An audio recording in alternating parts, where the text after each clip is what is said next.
Bien, vamos a comenzar entonces un poco a trabajar hoy en este video el texto de Débora D'Antonio, que se llama Representaciones de género en la huelga de la construcción y que se sitúa en Buenos Aires en el año 35 y 36. En este video vamos a tratar de adentrarnos un poco en el texto. La idea es que ustedes lo lean antes de ver el video, pero que también presten mucha atención a lo que el video les va a dar como tips para empezar a delimitar qué es lo importante del texto, ¿no?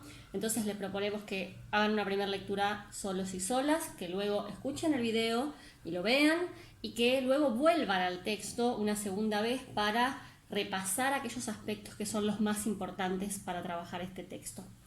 Es muy importante para este momento de la clase que ustedes vayan siguiendo la hoja de ruta y que hayan visto los videos que les pusimos para repasar aquellos aspectos de la década del 30 que, si bien ustedes ya vieron y los conocen porque todos y todas cursaron PHA, es muy importante volver a revisar esos aspectos políticos, económicos y sociales de esta década tan fuerte, la década del 30, que, como vieron en el video anterior, es una década de muchísimos cambios y para nuestra materia, para la historia de las relaciones laborales, es realmente una década clave, ¿no? Para comprender también lo que va a venir después, lo que vamos a empezar a ver a partir de la década del 40.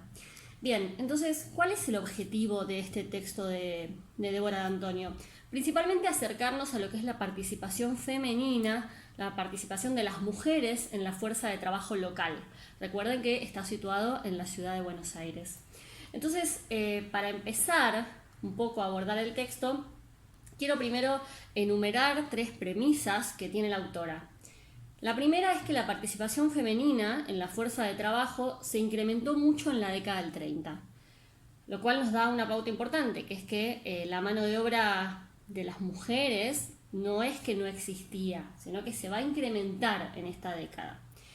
La segunda premisa es que esto generó muchísimos cambios en las representaciones de género. Vamos a hablar un poco más adelante qué es esto de las representaciones de género. Y la tercera premisa que nos da el texto es que a la vez el movimiento sindical se desarrolló con una participación mayor y una nueva perspectiva política. O sea, hay cambios en el sentido de que las mujeres ingresan de lleno a la mano de obra local y eso va a generar muchísimos cambios para la mano de obra en general.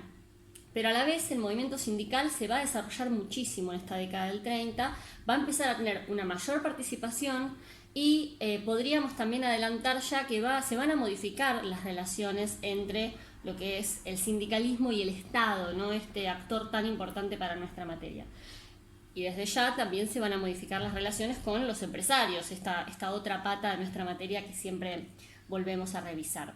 Entonces, para llegar a estas 3 afirmaciones que les dije recién, el texto nos va a proponer abordar un suceso clave de la historia argentina y de la historia de las relaciones laborales, que es la huelga del gremio de la construcción en el año 35 y 36. Aquí adelanto ya una pauta, que es una huelga larga y en un gremio muy particular en la década del 30, que es el gremio de la construcción, ¿no? Que va a tener una fuerza muy importante en estos años. Esta huelga, que comienza siendo una huelga del gremio de la construcción, desemboca en una huelga general. Es decir, que toda la mano de obra empleada en la capital federal va a sumarse a esta protesta. Y este hecho histórico es el que le permite a D'Antonio revisar cuáles fueron las actividades que se llevaron a cabo en esa huelga, poniendo el foco muy claro en las actividades femeninas, las actividades realizadas por las mujeres en la huelga. Y otro aspecto que va a mirar de esto es cuál fue la visibilización de esto en los periódicos locales. Entonces acá tenemos una pauta, que es que este trabajo de investigación se hizo basado en lo que sería una revisión de los periodos de la época. Bien, entonces vamos a meternos un poco con el texto. Desde el principio de la materia venimos observando cómo la clase trabajadora ha crecido en la Argentina desde fines del siglo XIX, se ha organizado y ha modificado sus formas también de organización y también estuvimos trabajando un poco lo que es la cuestión de género en la historia y cómo ha sido invisibilizada. Entonces estos 2 aspectos van a estar todo el tiempo muy presentes en el texto de D'Antonio, ¿no? Digamos, cómo se organiza la clase obrera, pero también qué rol tienen las mujeres dentro de esa organización. Observemos un poco el caso que va a analizar, porque como les dije al principio, este es un texto que va a trabajar con un caso específico, que es la huelga de la construcción del 35 y 36. Entonces, para esto es muy importante recordar todos los aspectos de la década del 30, ¿no? Digamos, cómo hay una transformación muy fuerte en ese estado que tiene que empezar a tomar nuevas estrategias para salir de una crisis muy fuerte. Ahora, ¿por qué será tan importante el gremio de la construcción en estos años? Tengamos presente algunos datos que nos da el texto. Entre el 36 y el 41, este es un gremio muy poderoso que está controlado por los comunistas. Ustedes ahí vuelvan al principio de la materia a recordar quiénes eran este grupo político, ¿no?, que se denominaba comunistas. El gremio que va a funcionar es la FONC, que es la Federación Obrera Nacional de la Construcción, que se vuelve el segundo sindicato más importante del país, o sea que tiene una fuerza muy importante. El primer sindicato va a ser la Unión Ferroviaria. El conflicto al que hace referencia comienza en el 35, pero va a durar 90 días, o sea, es un conflicto de larga duración. Y es tan grande que, como dije antes, se convierte en una huelga general, o sea, hay apoyo de otros gremios. ¿Cuáles son las demandas de este conflicto? Bueno, en general, como todos los conflictos que venimos viendo en la materia, la principal demanda, las demandas son de tipo económico, ¿no? ¿Qué hacemos referencia con demandas de tipo económico? Bueno, aumento de salario, eliminación del trabajo a destajo. Ahora, a medida que la huelga va creciendo, empieza a tornarse y a adquirir un carácter cada vez más de tipo político.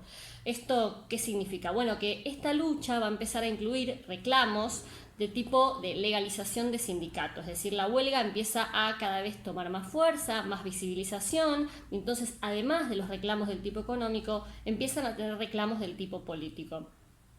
La huelga tiene distintos momentos que el texto un poco desarrolla e incluye muchos enfrentamientos con las fuerzas policiales, con el ejército, y también por el carácter de la huelga y por la magnitud va a incluir la intervención del gobierno.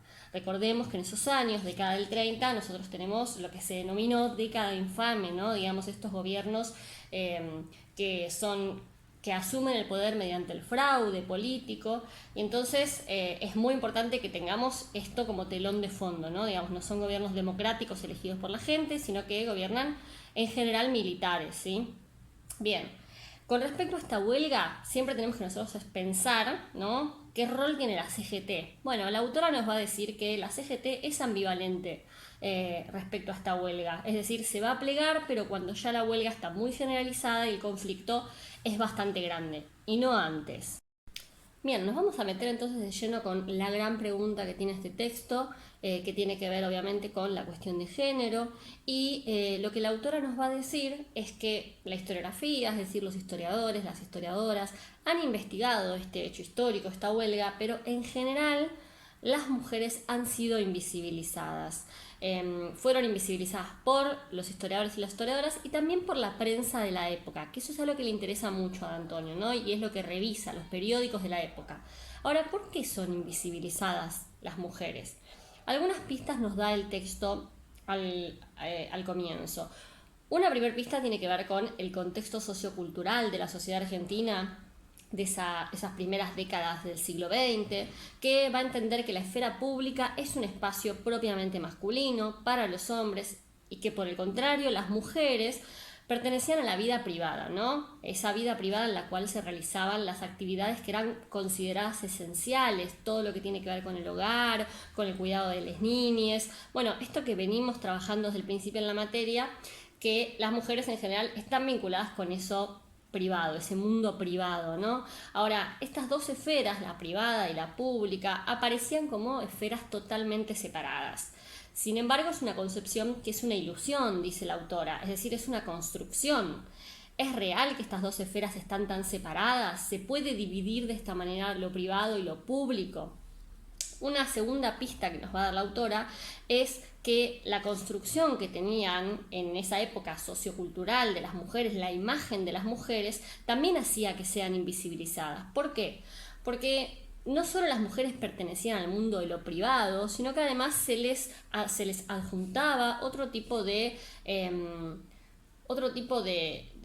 asignaba otro tipo de roles, ¿no? Digamos, las mujeres tenían órganos frágiles, eran débiles y entonces tenían distintos roles que los que tenían el sexo masculino. Por eso también algunos trabajos eran asociados para las mujeres y otros trabajos, como por ejemplo el de la construcción, eran propios de los hombres, ¿no? Los hombres eran fuertes, tenían determinados cuerpos y les permitía llevar a cabo esos trabajos. Esto también es una construcción histórica y también lo venimos viendo desde el principio, ¿no? No hay nada que diga que las mujeres pueden hacer ciertos trabajos y los hombres no, o los hombres pueden y las mujeres no, sino que esos también son construcciones históricas, ¿no? Que venimos en la materia tratando de desarmar un poco, de desnaturalizar, porque sabemos que aún siguen vigentes, ¿no? Todavía hoy en día hay ciertos labores que hacen más las mujeres que los hombres, por ejemplo, enfermeras, ¿no? Bien, ahora, esa construcción que había sobre las mujeres favorecía a que los mismos trabajadores, los hombres, por miedo a la participación de las mujeres en el mercado, se nieguen a que ciertas mujeres empiecen a meterse en el mercado de trabajo. Ahora, ¿por qué a los hombres les daba miedo que las mujeres se metan en el mercado de trabajo? Bueno, principalmente porque su participación amenazaba el salario obrero varón, ¿no? A las mujeres en general se les podía pagar un poco menos, entonces si las mujeres podían ser mano de obra, bueno, competían con los hombres en ese sentido. Entonces, también son los mismos hombres los que van a decir, bueno, las mujeres no tienen que trabajar de determinadas cosas. Así la autora observa que esa construcción de las mujeres, también prestemos atención a esta homogeneización, ¿no? Como si todas fuesen igual, las mujeres, esa construcción que tenían impregnaba las instituciones, las leyes, los reglamentos, los programas políticos y hasta los mismos sindicatos de la época. Es decir, la mujer sostenía y mantenía un estatus de minoridad y sujeción, ¿no?, a la autoridad masculina, al padre o al cónyuge. Toda esta construcción nos permite entender un poco por qué fueron invisibilizadas en esa huelga. Antes dijimos que las mujeres fueron invisibilizadas por los historiadores, las historiadoras, pero también si mirábamos un poco la época misma que está investigando la autora, también fueron invisibilizadas por los periódicos, y no solo los periódicos nacionales, sino también los periódicos de la CGT y de los sindicatos, que en tal caso nombraban a las mujeres en la lucha como de apoyo o de colaboración a los hombres, ¿no? Ahora, ¿cuál es el lugar que efectivamente estas mujeres desempeñan en la huelga? Muchas de ellas, nos dijo la autora, ya desde antes realizaron diferentes acciones que permitieron que la huelga se sostenga y que permitieron que el conflicto dure tanto en el tiempo, porque dijimos que es un conflicto de largo tiempo, ¿no? Entonces el activismo feminista se va a expresar en la huelga de distintas maneras. Por ejemplo, aparecen los espacios como comedores populares, la asistencia médica, las organizaciones de amas de casa en apoyo a la huelga. Pero no solo eso, que podríamos decir que son los roles más asociados a lo femenino, ¿no? Sino también lo que va a decir es las mujeres defendieron a sus maridos y a sus hermanos presos, resistieron, se enfrentaron a la autoridad policial o a los militares, también se enfrentaron a los carneros y carneras, es decir, a aquellos compañeros que no se querían sumar a la huelga. También hicieron protestas en las cárceles, es decir, que también pusieron el cuerpo en la lucha estas mujeres. Entonces, acá hay un aspecto interesante, que es que al revisar las fuentes periódicas de la época, la autora destaca algo muy importante, que es que cuando las mujeres aparecen en los periódicos, cuando hay referencia a las mujeres o a la referencia a las cuestiones de género, en general son utilizadas como metáforas para hablar de otros temas. ¿Qué es esto? A ver si me siguen. Por ejemplo, la prensa obrera apela mucho a imágenes de feminidad para desprestigiar a lo que consideraba políticamente incorrecto. Entonces se utilizaban metáforas de género, pero con connotaciones negativas. Por ejemplo, debilidad, falta de razón, sentimentalismo, es decir, todos los tópicos que en general se relacionaban con lo femenino. También cuando se incluye a la mujer en la prensa se hace como un todo homogéneo, ¿no? Todas las mujeres son iguales, la misma cosa. Entonces se ignoraba cualquier tipo de división adentro de las mujeres, por etnia, por edad, por clase, es decir, se generalizaba.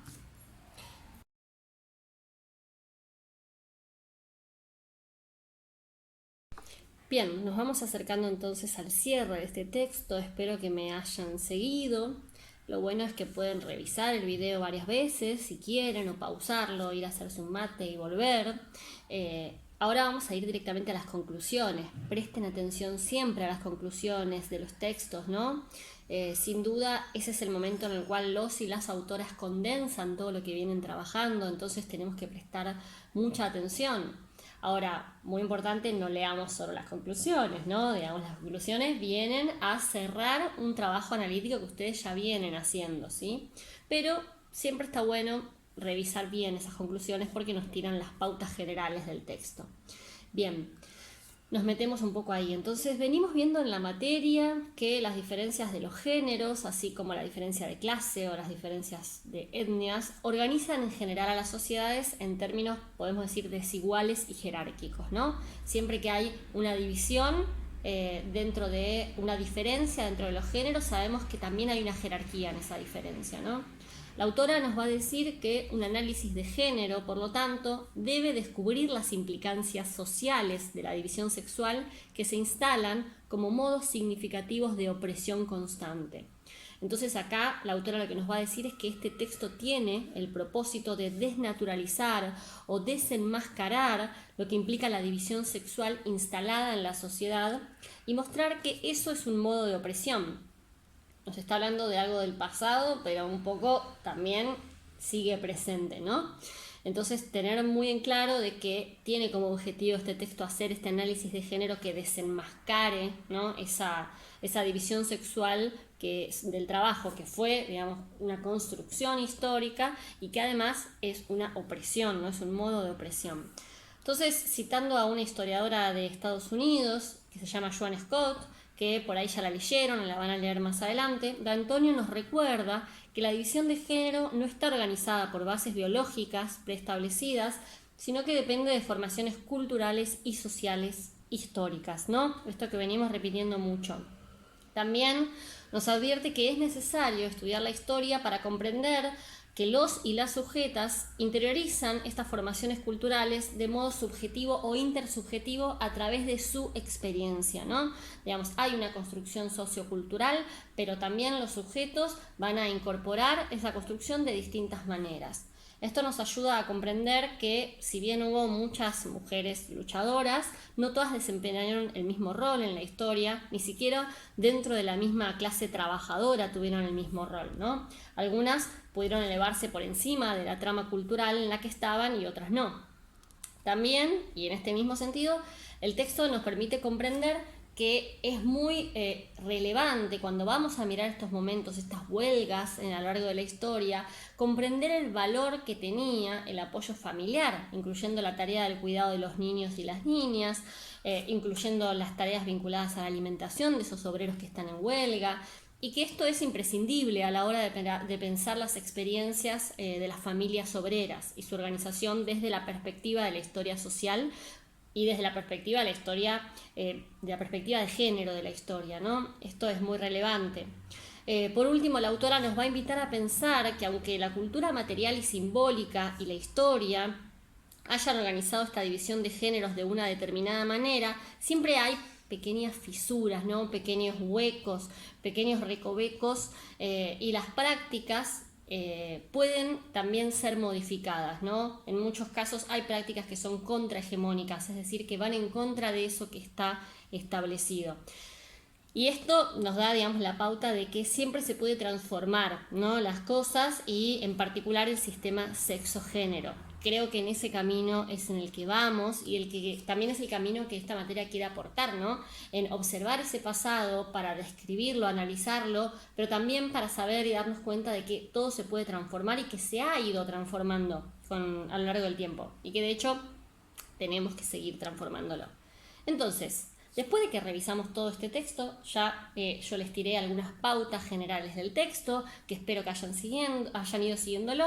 Lo que les queremos proponer es algo muy sencillo, es un ejercicio de reflexión, que siempre nos gusta, obviamente, escucharlos y escucharlas. En esta ocasión será leerlos y leerlas. Un primer ejercicio de reflexión y un segundo ejercicio más vinculado a el cruce, ¿no? Entre el Estado, el rol del Estado y esta década del 30 tan transformadora. Bien, entonces, primer ejercicio, les vamos a pedir que reflexionen en torno a un párrafo que seleccionamos del texto de Débora D'Antonio. Este párrafo dice: la idea de no reconocimiento de las actividades políticas o sindicales que no fueran realizadas por varones heterosexuales implicaba una negación del estatus del participante pleno en la interacción social. Lesbianas, gays, travestis, transexuales y las mujeres como género sufren en la actualidad la misma invisibilización que las mujeres como sujeto político, y esta falta de reconocimiento o tergiversación es la que exploramos en el texto. A partir de este párrafo, que lo van a encontrar en el texto de Antonio, les pedimos que redacten un párrafo personal, un párrafo subjetivo, un párrafo de análisis de ustedes con las siguientes preguntas.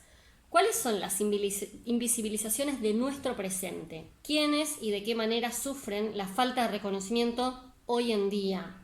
¿Son los mismos sujetos o han ido variando con el tiempo? ¿Cómo nos podemos dar cuenta?